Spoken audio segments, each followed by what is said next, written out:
Every lottery ticket purchase keeps education in our state moving forward. In fact, the lottery has raised more than $200 million for state school buses to get our students to school safely every day.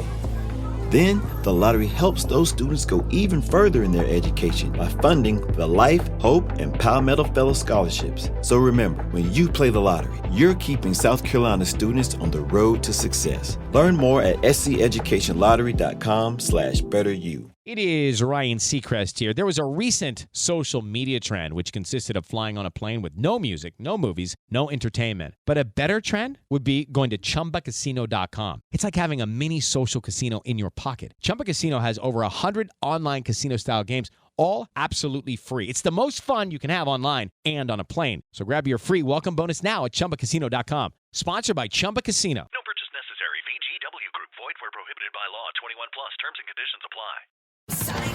The Philadelphia Eagles are Super Bowl champions. It's over! Fly, Eagles, fly! Celebrate the big win with the official licensed Super Bowl champions gear. Available now at NFLshop.com. The Eagles win it! Super Bowl 59! From jerseys to hats to must-have collectibles, we've got everything you need to rep your team with pride. Don't wait. These styles won't last. Shop now at NFLshop.com and gear up like a champion.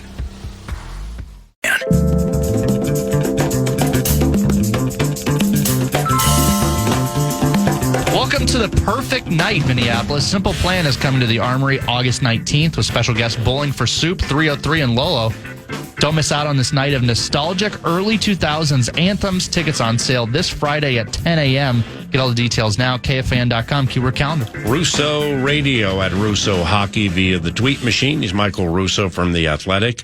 He joins us now. Mike, down Kaprizov and Eriksson Ek now. That's two of the team's three most important guys, right?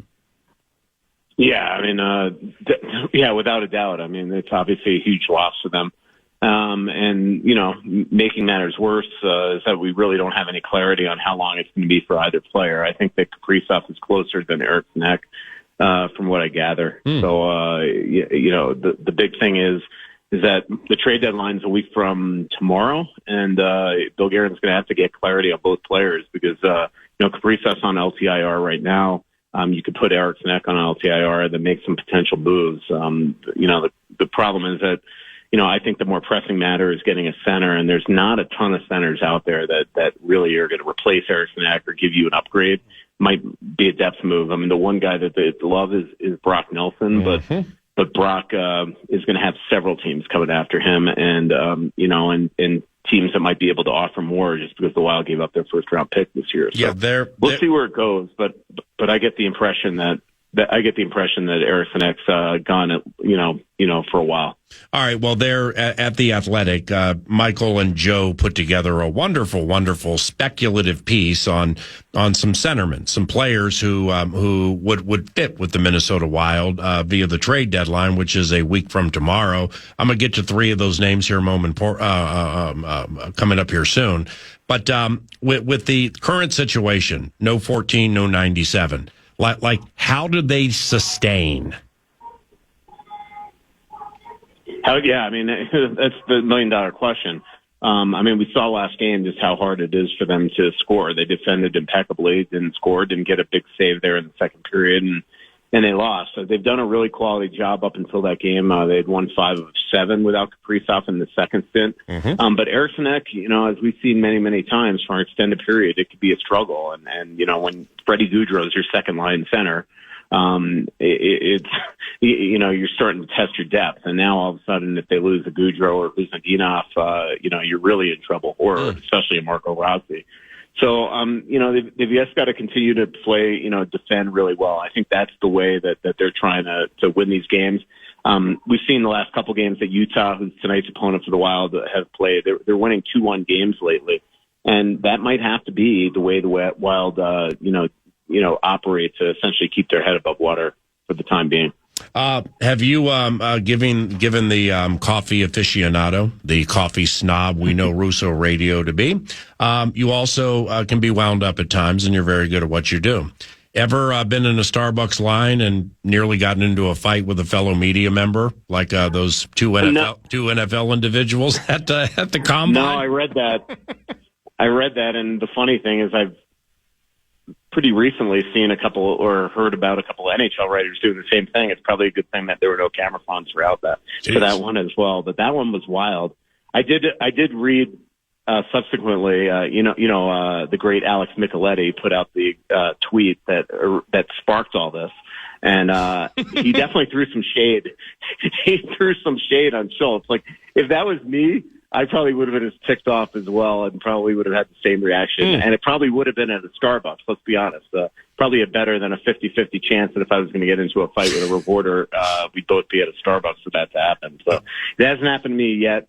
Believe it or not, as wound up as I am, I get along with, historically get along with all my colleagues, both locally and nationally. So I've never gotten into it before, but I could see where Ian might have been throwing a little shade at Schultz there. Alex Micheletti, the great Alex Micheletti. I'm glad you put it that way. A 9 to noon devotee.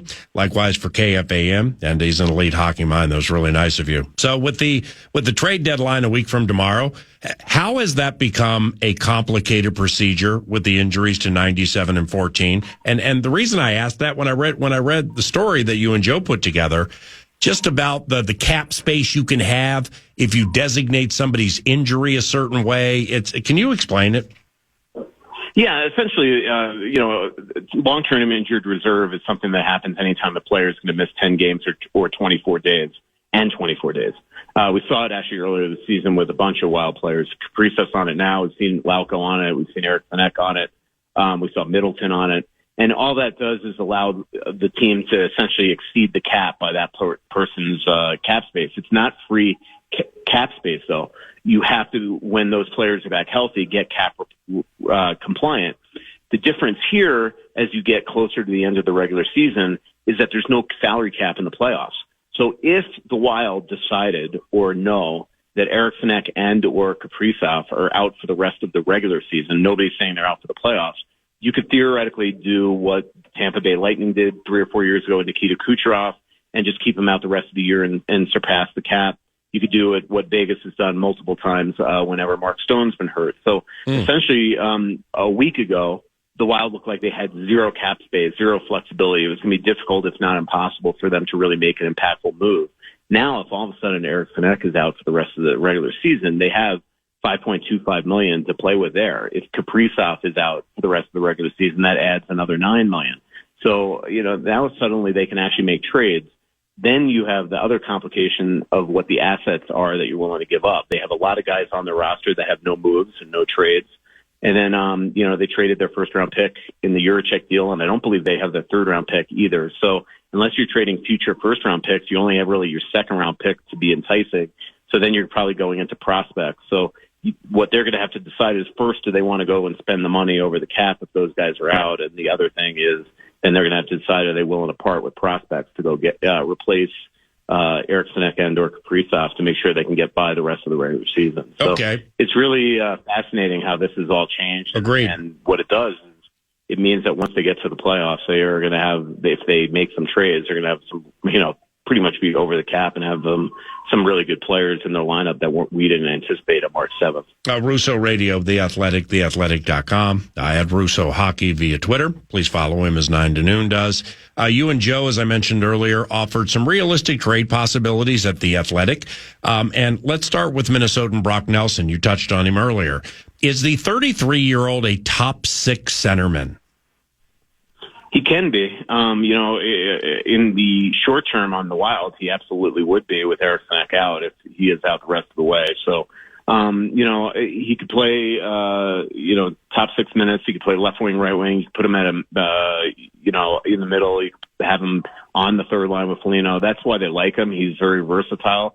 He's also really quality in the face-off circle. In fact, at the time that I wrote that story the other day, I looked it up. And he had the 14th best save percentage, face-off percentage in the middle on the penalty kill, which we know is the thorn in the Wild side this year. Not only is their penalty kill been terrible, but it's largely because they lose those draws. So, that would be one area where they would hope that if they could make a move for him, that he would help. The other thing that's enticing about him is that we know the Wild want to, or we assume the Wild want to sign him on July 1. So if you make the trade, it would give you an inside track to try and sign him. You can even extend him immediately before other teams have the ability to even go after him on July 1. So we'll see. One, you have to, there's going to be a lot of teams that want Brock, and I'm not convinced that the Wild, that Lou Lamoriello will send him here if he gets better offers from other places. Fair. Dylan Cousins of the Buffalo Sabres. Now one's intriguing. Well, yeah, you know why? Because he's the workhorse from Whitehorse. Why do you feel Buffalo is ripe for the picking, and Cousins is a Bill Guerin kind of player? Yeah, Buffalo has just been terrible for more than a decade now, and I just think that a lot of teams are going after their players right now, whether it's Alex Tuck, even some of their young guys like JJ Peterka. I think any of those guys would look great in a Minnesota Wild uniform. I think they're a little scared to make any trades, if they even have permission to make trades, because there's a lot of people that really believe that this could be it for Kevin Adams. And if you're the owner of the Buffalo Sabres, are you going to let a GM that you might let go at the end of the year make a bunch of moves at the deadline? Probably not. But Cousins is the one guy that looks like a lot of teams are coming after, and I get the impression that the Wild are very, very interested in him. They've been scouting the Buffalo Sabres a lot. He's 24 years old. He was an absolute junior star coming out. One of the best Canadian World Junior players, ever in 2020. Had in the year they won gold, he had the fifth most points of any Canadian junior player ever. He had 31 goals as a 21/22-year-old in the NHL. He's 2 years later, hasn't been nearly as good. But you make a move on him, it's up. You're doing it based on upside and what he's done historically as a young kid, and then his second year in the NHL. The other thing that's intriguing about him is that he's signed for a long time at $7.1 million, and with the cap going up, that's really gonna if he becomes the player that a lot of teams think that he can become, that would be a quality price. So again, a lot of teams coming after him, that would be more of a hockey trade, and but it's to me the most intriguing one, because I think that Billy has a lot of respect for his game. I love that. Well laid out. Two more. One name and one question. What about Yanni Gourde, the Kraken, who will be a free agent after the season? You wrote his game is made for playoff hockey. What would it take to nab him? Yeah, and probably not a lot. And he's not somebody that at this stage in his career is definitely top six. In fact, even when he's been at his best, he's been a third line guy, but he has been built for the playoffs. He's won cups. Joe Smith, my colleague, covered him in Tampa Bay. The issue with him is that, he had sports hernia surgery at the end of January, and he's already back on the ice, but it was a 5 to 7 week timetable. So the question is he back on the ice because he's healthy, or is he back on the ice because he's trying to entice a trade to get out of Seattle, or Seattle's putting him on the ice to try to entice other teams to go after him? That would be my biggest concern, is to trade for a guy that just had sports hernia surgery less than a month ago, and then expect that he's just going to be at his best down the stretch and into the playoffs. Lastly, who wins and why tonight against a Utah squad that has won 3 of its last 4, beat the high-flying Caps a couple of weeks ago, and hasn't lost at home in nearly a month? Yeah, they are scrappy, and suddenly Dylan Guenther's back in the lineup. Vejmelka's playing great if he gets to start tonight. Obviously, Cooley's centering their top line. I mean, they are really, really good, and they've been great at home. And as I mentioned before, they're starting to really defend really well. They got a really quality blue line. They're a young and up-and-coming team. And we've seen, even though the Wild wound up getting that Marco Rossi extra attacker goal and winning in the shootout, the last time that the Wild were in Utah, the last couple of years when they were in Arizona, have really played the Wild well. So I think tonight is going to be a tough game for them. I'll be curious who Joe Smith's in Utah right now, who they go with in goal tonight, because Fleury was really, really good the last time the Wild played in Colorado, and that was a victory. So do you come back with Gustafsson tonight, who played in Utah last time, and then come back with Fleury in another big division matchup tomorrow? That's to me the most curious thing that I'll be seeing when Joe tweets out what's going on at the morning skate today. Well done, my brother. Thanks for the time. Have a good weekend. Yep, see you, bud. Take care. See you. Michael Russo, The Athletic, theathletic.com. Around the corner. If you missed Finchie to start the show, I had an elongated chat with the head coach of the Minnesota Timberwolves, half of it about the upset on Tuesday night, the other half about LeBron, Luka, the LA Lakers, Jalen Clark, and some other things transpiring within the Hal Covenant. And that's around the corner on KFAN. Hello, it is Ryan, and I was on a flight the other day playing one of my favorite social spin slot games on ChumbaCasino.com. I looked over at the person sitting next to me, and you know what they were doing? They were also playing Chumba Casino. Everybody's loving having fun with it. Chumba Casino is home to hundreds of casino-style games that you can play for free anytime, anywhere. So sign up now at ChumbaCasino.com to claim your free welcome bonus. That's ChumbaCasino.com and live the Chumba life. Sponsored by Chumba Casino. No purchase necessary. VGW Group. Void where prohibited by law. 21 plus. Terms and conditions apply.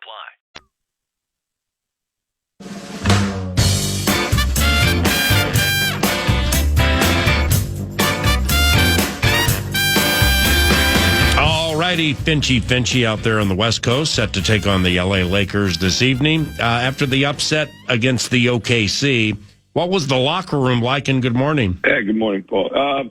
Certainly excited, as you can imagine, and then pretty tired pretty quickly. A lot of energy was exerted to come back, which is what you would expect. But no, guys were really pumped. I think they were really pumped and happy for the young guys in particular. You know, kind of spearheaded that effort coming down the stretch.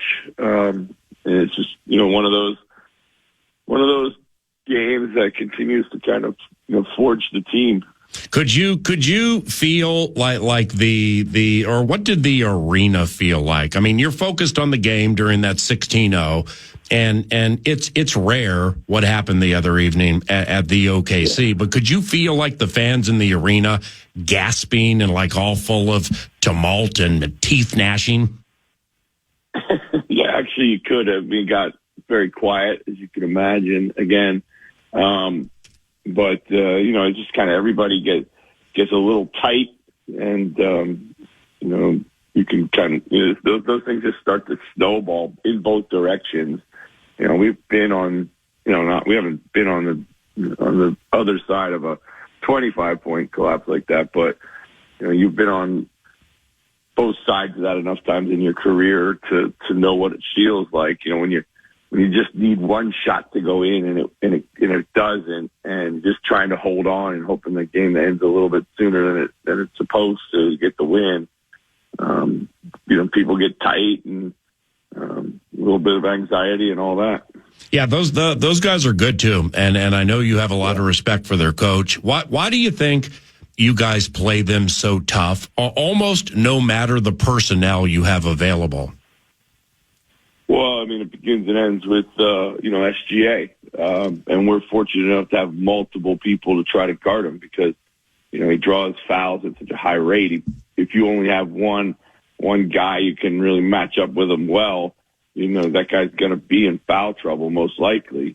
We have a lot of different guys who can contain him, you know, from Jade and to Anthony to Jalen and Nikhil now, you know, Terrence Shannon actually got on him and did a pretty good job a couple of times. And we change up our look enough times. You know, we trapped them, we zoned them. We just, you know, we've learned that you can't just play them in one coverage the entire time. And then they've traditionally struggled with size. They've done a good job going out, and they've gotten Hartenstein to go alongside of Chet. You know, now Chet was out the other day, but, you know, you can get him on the glass. You can beat him up where size matters. And we've, you know, the last couple of years, we've been a bigger team. So, you know, I can think it's just one of those matchup issues. And obviously, you're super negative when you're down 25. But so, like, when did you know you legitimately had a chance to get the money while charging back from 25? Yeah, I mean, I thought we could win the game when we got it to 12, you know, even though that was kind of late in the game, you know, 5 minutes left or something like that. I just thought, like, found a rhythm here. We're getting stops, and, you know, you could see in a little bit in the Oklahoma City eyes where they were like, this kind of hoping the game was going to end soon when we made a little run. But, you know, still a long way to go. But at 12, I thought it was possible.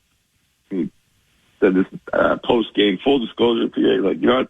When we were down 19 with about 10 to play, you know, I almost pulled Jaden in the heel. You know, I had Terrence, Jalen, and Rob Dillingham out there, and I thought, okay, maybe we'll just finish this game with the young guys and get them some good minutes here against a good team.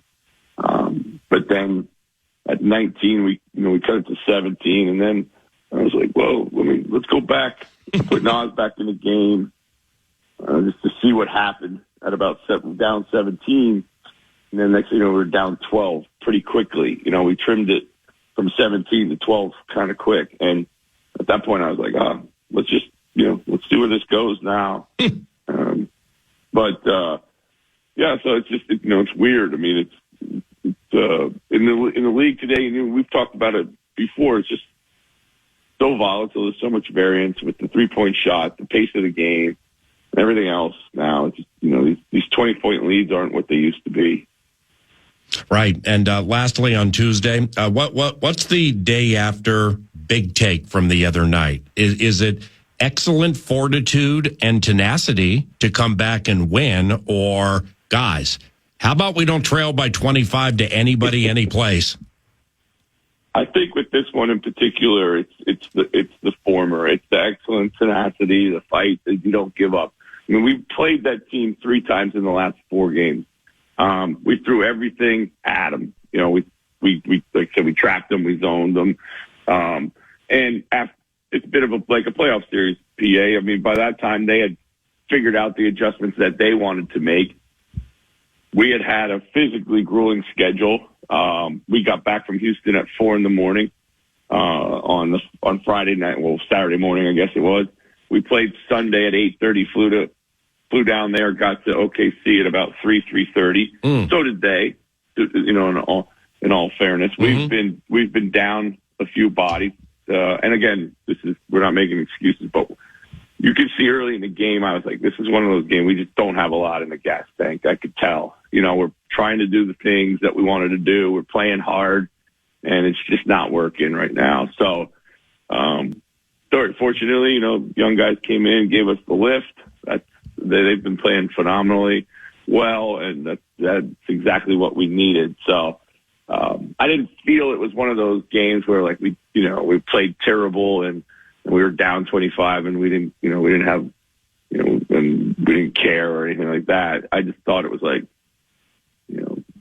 kind of everything in the last 72 hours was kind of, or in the last 3 games against Oklahoma City was kind of coming together, right, building up at that time. So. Yeah, it was beautiful, man. Hey, Chris Finch, coach of the Minnesota Timberwolves, 9 to noon on this beautiful Thursday in the cornfields. I read DiVincenzo practice. Do you get him tonight to check Luka on the perimeter?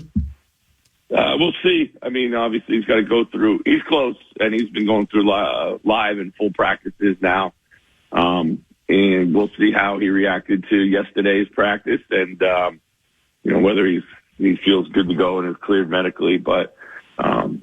He is very, very close, I can tell you that. All right, so whether you get Dante tonight or against Utah or in the very near future, he hasn't played in a month and a half. So from a coaching standpoint, Chris, any precautions when they return, or is it just full throttle action? Well, most of the time these days, everyone comes back on some sort of minutes restriction, and I'm sure he'll have one. I don't know exactly what that would be. And that's just smart. I mean, it's really hard, particularly this time of the year, to come back and join a team. Everybody's moving at 100 miles an hour. You're coming on the on-ramp, and, just to get caught up to speed, it's going to take a couple games. Yeah, it's crunch time in the old association, as you know. So with DiVincenzo, we got that. Gobert and/or Julius, are they close?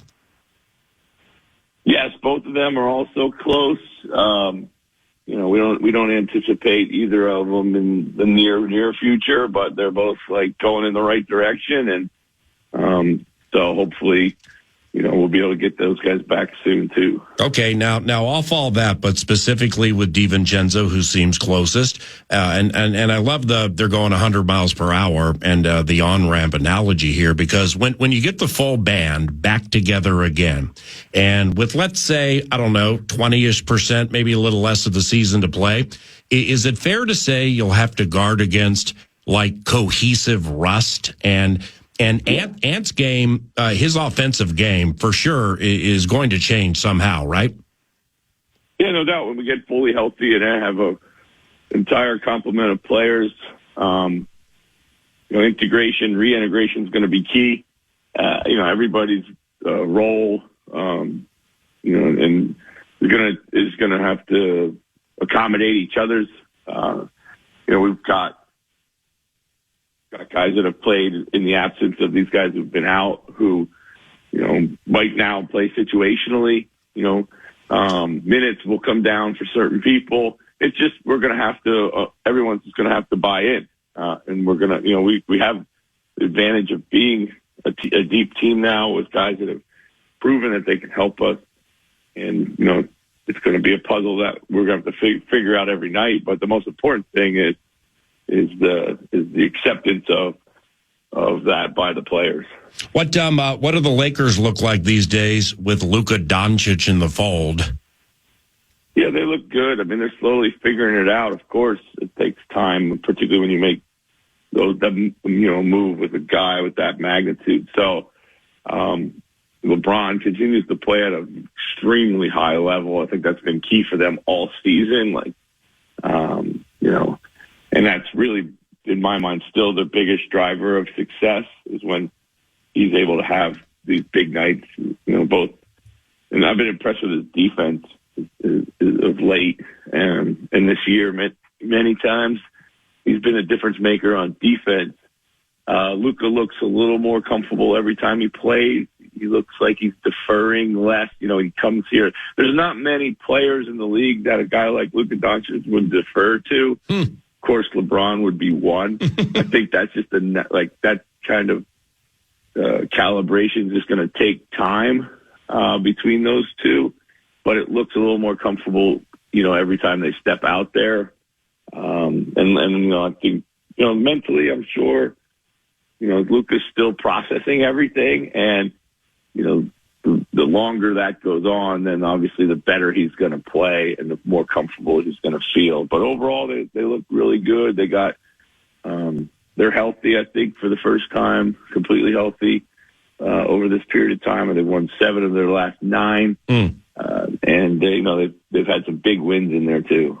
Yeah, but they come out of the break and they lose at home to Charlotte. I mean, it's like everybody's excited. It's like, hey, Luka and LeBron been practicing together. This has to be better, right? And then they lose at home to Charlotte. But in winning their last 3, and you mentioned defense here, Chris, they're holding teams to about 100 a game. And Luka's never been known for his defense. What's good about their defense? Well, they got a couple really good defensive players. They made the trade for Dorian Finney-Smith, and before the trade deadline. That was before the trade deadline. So he feels like he's kind of locked into place now. They got Jared Vanderbilt back from injury. He gives them versatility and toughness defensively. We know what that looks like. He was really good for us in that role. I told you LeBron is now playing defense at, probably the most engaged and active level I've seen in the last 5-6 years for him. Yeah. And they know losing Anthony Davis, sometimes there's an awareness that goes on. We're like, hey, AD is no longer here to fix all of our problems. So we got to be better across the board. Shams reported Jalen Clark is getting a fully guaranteed 2-year deal from you guys, which rocks if true. What are you digging about him the last handful of games?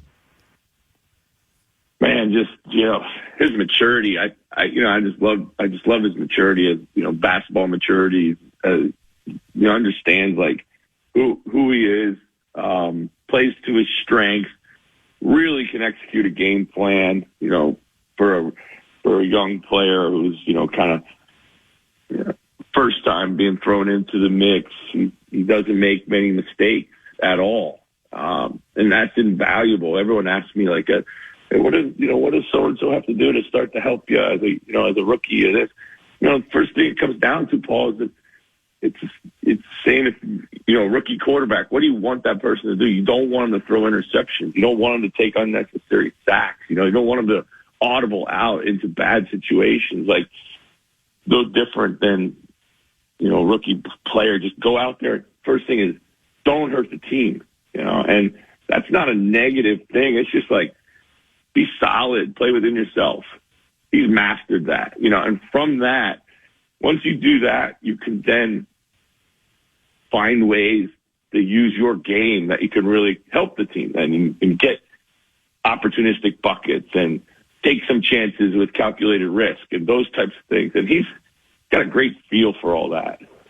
And I just back to the OKC game for a second. It just hit me. I just loved the aggressiveness and leadership McDaniels displayed at the end of that OKC game. I mean, he was just a demon out there. What did you think? Yeah, he's been on a tear in the last, I would say, 6 weeks or so. It's the step that we've needed him to take this season. And I think he's been ready for it all along. I think we saw it coming a bit in the playoffs last year. Then when we made the trade, we spent the bulk of the early season trying to integrate and, get the new guys, Julius and Dante, into the team, settled, happy, figure out like the new rhythm and reality of our team. And unfortunately, Jaden probably was the biggest casualty of that, just because he had to kind of take a back seat while we figured the other things out. And through a little bit of attrition, now his opportunities come. And what's key is, as we move forward, is we keep him in the space that he's in now and playing as much as he can to the way he's playing now. A couple to close here. Thanks for the time, Chris. I know it's early out there on the West Coast, courtesy of Second Harvest Heartland and 2harvest.org. Chris is on the board for Second Harvest Heartland. So go to 2harvest.org and help if you are so inclined. I read that we have Bones Highland. Bones Highland, what a world.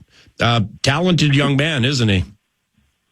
Well, these are things I'm not able to comment on these things right yet. Sorry about that. That's the way the NBA goes. So. My bad. Well, see, I'm looking at Bones Highland's Twitter. So he commented on it. Bones Highland, what a world. Okay. All right. Lastly, how about this? I just got confirmation on it this morning. Kevin Lynch and I are calling the Spurs game March 9th on the radio because Alan Horton is doing some TV. I've never called a basketball game, so that ought to be a treat, right? Yeah, that's fun, man. I got to make sure I get the audio of that.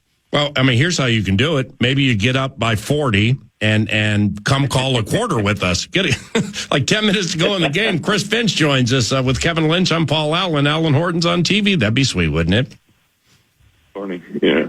But I'd love to be up 40, trust me.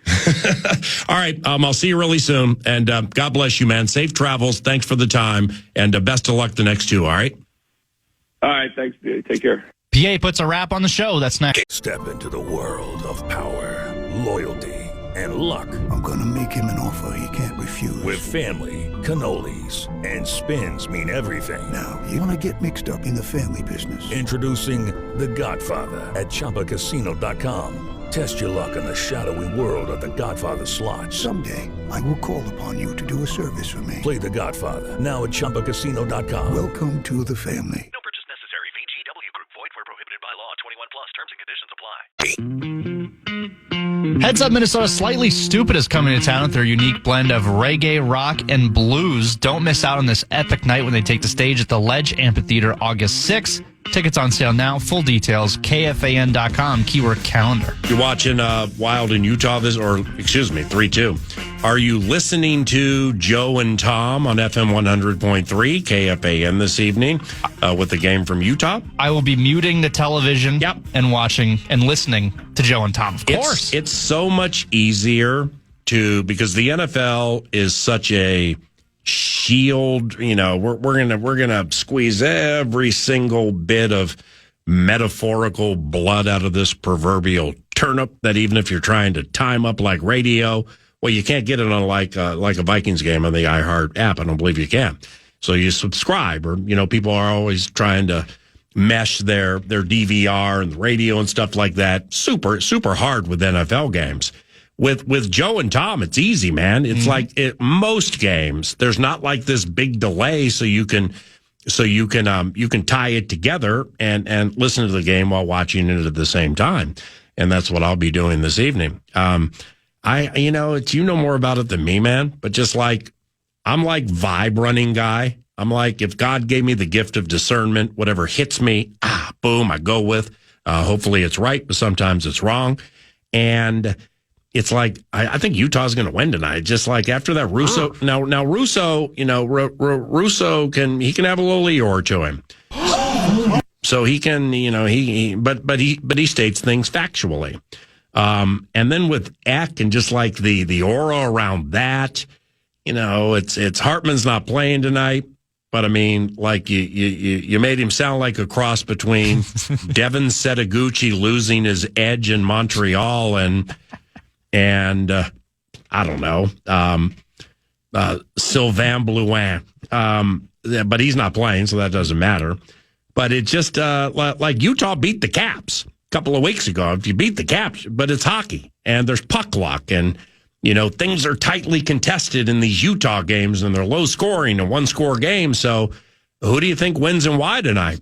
I do think the Wild have been playing well. And I think the last two games out of the break, they've played well. Mm-hmm. But they were about to get smoked at Detroit. I mean, when they were down 2-0, now Detroit's off the layoff, Larkin's going great guns, and they were going 2 to the Wild's 1. But see, I love that too. I'm with you, man, because the Wild took that punch, came back on the road, and won. Yeah, they had all the excuses lined up for them. Well, we came out of the break. Oh, our guys are tired from the Four Nations face-off. Oh, we're rusty. It was like an 11:30 puck drop Central Time. It was super weird. Everything was there for them to just pack it in and go, scheduled loss. And they came back and won. Like McDavid and Edmonton at the same time against Philadelphia.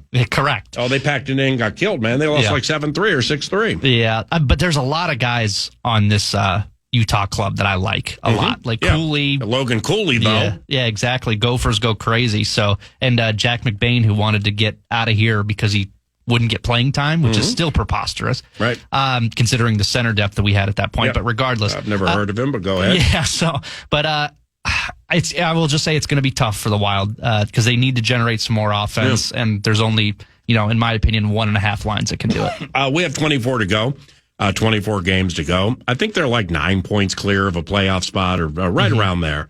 I mean, they're going to make the playoffs. I mean, if things get pear-shaped here, because of the injuries or whatever, I mean, it ain't going to like precipitously slide, right? Yeah, well, in the NHL, you want to be on this side of things because it's a lot easier to maintain your point lead than it is. It's really, really difficult just the way it is to catch up. They're only getting 2 points where you can just kind of, mess around and get an overtime loss and get a free point there. So I think they're in a good spot, and I think they'll make the playoffs unless a miraculous collapse happens. Great job, and love working with you, brother. Appreciate you. That's Brett Blakemore, and I'm Paul Allen. Friday Football Feast tomorrow. Nordo returns, and yours truly has saved some free agency Vikings-related nuggets for the return of Mad Producer tomorrow because we think you'll enjoy it.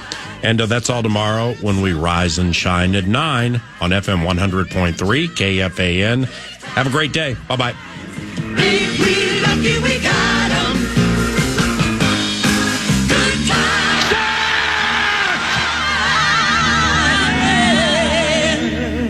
Podcast today's Paul Allen Show or listen back to previous show and interviews by going to the iHeart Radio app or KFAN.com. The lottery is not about getting rich. It's about helping people, and it always has been. The lottery is what helped raise the Great Wall of China, build the roads of Rome, and today in South Carolina, it's what generates millions of dollars each year for scholarships like the SC Hope, Life, and Palmetto Fellows. The South Carolina Education Lottery is investing in you. Visit sceducationlottery.com/betteryou to learn more. Looking for excitement? Chumba Casino is here. Play anytime, play anywhere. Play on the train, play at the store, play at home, play when you're bored. Play today for your chance to win and get daily bonuses when you log in. So what are you waiting for? Don't delay. Chumba Casino is free to play. Experience social gameplay like never before. Go to Chumba Casino right now to play hundreds of games, including online slots, bingo, Slingo, and more. Live the Chumba life at ChumbaCasino.com. No purchase necessary. VGW Group. Void where prohibited by law. 21 plus. Terms and conditions apply. The Philadelphia Eagles are Super Bowl champions. It's over! Fly, Eagles, fly! Celebrate the big win with the official licensed Super Bowl champions gear. Available now at NFLShop.com. The Eagles win it! Super Bowl 59! From jerseys to hats to must-have collectibles, we've got everything you need to rep your team with pride. Don't wait. These styles won't last. Shop now at NFLShop.com and gear up like a champion.